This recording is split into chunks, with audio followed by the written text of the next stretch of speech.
Zero. Is there all? Say, you really?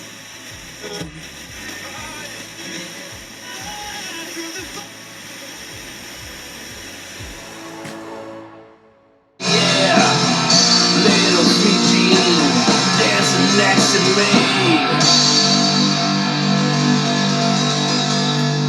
And that was Sweet Jeans by Ruckus Spirits. And you're listening to MWMR, Megawatts Media Radio. And coming up next, the Megawatts Media Radio Review. Hey, welcome to the show, Megawatts Media. On this episode, we're going to be discussing radio and how it's changed over the last little while. I'm not going to go back through the history of radio or anything, but I just want to pretty much talk about it in, I guess, my lifetime and what I've noticed over the last years, and we can kind of discuss that. Just what I've noticed in the biggest change is the internet to the radio. Like when we were growing up, the radio that's how you heard new songs, and if you wanted to hear an interview with your favorite artist, they'd go to the different radio stations. Nowadays, kids just, bam, get that song right away, right? Yeah, you can look it up on YouTube. I mean, don't get me wrong. I mean, we're on YouTube right now, and I love YouTube, and it's pretty cool that you can just at the convenience of it. Yeah, but I think the difference, it was kind of, for me, and I'm sure for you, there was an excitement. Like a treasure, like searching for a treasure or whatever, like trying to get that song on the tape that you wanted to make. Yeah, if you wanted to try to make, and this is even before, or you had to wait for the album to come out or the tape or whatever. Yeah, before you could even make like a mix CD, which the mix CDs, that was the next step in the evolution, and it would have been nice if it just kind of stopped there, but anyways, yeah, you would sit there and wait with your radio or your ghetto blast or whatever you want to call it, and you'd wait for your. I just remember having it just reminded me when you said that I'd have the radio DJ's voice like at the beginning of the song or whatever. Yeah. Like when you tried to record that song, and you'd always have a little tidbit of or at the end you'd have. You'd have like Arthur P. from Riff. Baby. Yeah, or like Ann Carlini and all those. Like I don't even know. I don't think Arthur P.'s not around anymore. But you had like the different radio. Like again, we had where we grew up or whatever. We had. Let's try to name all the. You had Riff. WRAF. Wheels. WLLZ, which is back now. If you listen to that, I think it's 106. I'm going to get it wrong. 106.7? I think 98.7 it used to be, didn't it? I think so. It used to be 98.7. Now it's 106.7. And you had WCSX 94.7, I think it was. This is out of Detroit where we would get them. And for a little while in the 90s, there was one station that was Z-Rock. It started out as Z-Rock, and then it got bought out by Ted Nugent. I don't know if you remember that. Oh, I do remember that. It was what was it called? I forget. Anyways. K106.3. That's the local one, K106.3. And it was, when we got our own radio station around here, that was a pretty big deal. I remember as a kid when we got that, it was pretty exciting because it was your hometown radio, right? Pretty neat. And I don't know, and it was the thing that I find that was different about like the radio. People still listen to the radio, but it's not like it was, because back then I think the DJs had a lot more input on what they put on their shows, right? What I wish would happen is like for a classic rock station, for instance, I wish that they could take not just the songs that are always played, but like Rolling Stones, for instance, like Loving Cup or something like that. When's the last time you heard Loving Cup on the the Right. radio. Right. Just a song that is great, but it's never played. You know what I mean? Like, Right. And that's the thing. I think I'm gonna say WLLZ. What they're trying to do is kind of try to bring that back. You got like Doug Podell that used to be back on the old WLZ. He's back on there, and I think what they're trying to do is kind of go back to that old format of being able to kind of play what they want to play. that would be great if they would just let them. That's what I'm seeing, right? Anyways, and I remember too. This is something I don't know if you remember, but if there was a concert coming up in Detroit at like Pine Knob or something like that, or whatever it's called, the DT Music Energy, whatever. Pine Knob is what I'll always call it, though. I don't even know if it's called DTE anymore. Is it? I don't know. But Pine Knob, everybody knows it as Pine Knob. Yeah. So there'd be a Oh, concert there, and I remember, I think it was Aerosmith, and they would play Aerosmith A to Z leading up to the concert, right?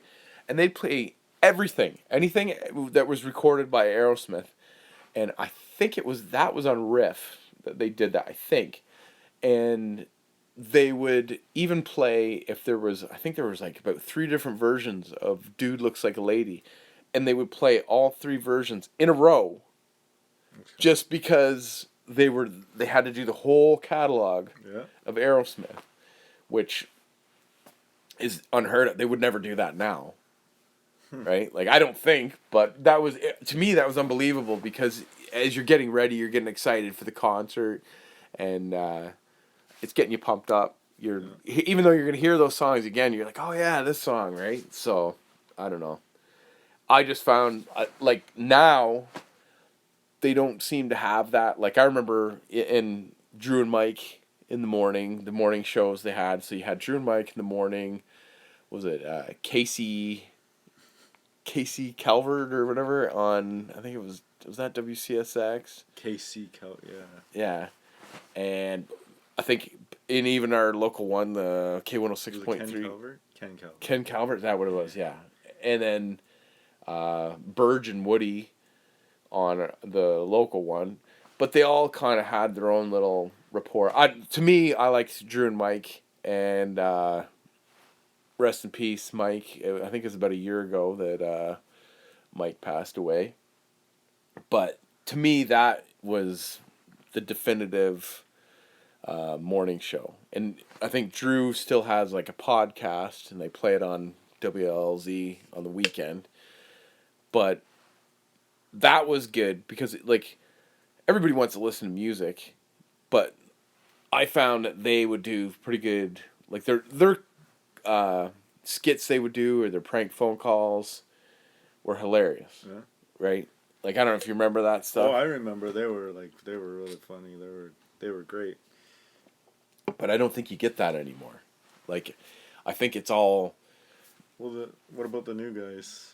Chuck. Dave and Chuck the Freak. Yeah. See, I don't mind them, but it's nothing. I think that Drew and Mike, to me, maybe it's because that's what I started off with. You know, you always go back to, like, I still like Dave and Chuck the Freak. They're still pretty good. I listen to them still too. You know. Yeah, they're still good, but it's like when it always goes back to whatever you started with something, and that's why, I don't know. I guess I have a soft spot for radio, because when you'd hear a song, like I'll give you an example, and you can tell me if you remember a song like this or whatever. But I remember, and I'm not even a huge Red Hot Chili Peppers fan, but when the song Under the Bridge came out, I remember that song, and it was whatever summer it was that came out, like 91, 92-ish or whatever. That song got played, unbelievable, like, rotation on you turn the radio station, it would be on. But it was great, because it was even before the CD came out. So that's how you had to hear that song. Okay. So you'd catch the end of the song, and then you turn the station to be on here, you know. So you'd get to hear the song, and that's how you got to know it. And you couldn't just go download it. You couldn't go buy the CD. You had to wait for it to come out, but the radio stations had it first to advertise it. That was a lost treasure that you found. Yeah. So, do you remember a song like that came out that you heard?